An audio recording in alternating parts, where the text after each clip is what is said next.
सतगुरु तेरा ही आसरा। मैं सरोज इंसान रोहतक से।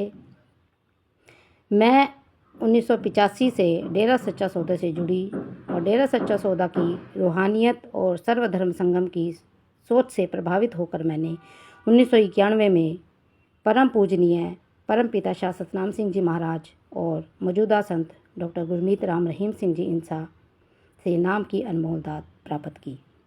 पिछले 36 सालों में मैंने लगभग सभी सत्संग को बड़े ही ध्यान से सुना और साइंटिफिक तरीके से भी उसे परखा है। लेकिन वर्तमान में जो शख्स डेरा बागपत यूपी आश्रम में हमारे संत जी के रूप में शख्स आया हुआ है, उसका आचार व्यवहार, उसकी शारीरिक संरचना, उसका हाव भाव और उसका सत्संग करने का तरीका हमारे परम पूजनीय संत जी से बिल्कुल विपरीत है। और दूसरा, जब भी कोई शख्स पैरोल पर या जमानत से बाहर आता है तो जेल के नियमों के अनुसार उसके दाहिने हाथ के अंगूठे का निशान लिया जाता है।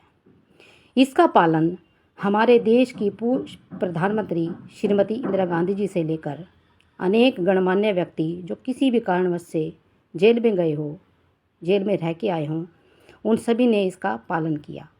लेकिन जब ये शख्स आता है, इसके हाथ पर किसी भी तरह का कोई निशान दिखाई नहीं देता और इससे शक और भी ज़्यादा गहरा जाता है।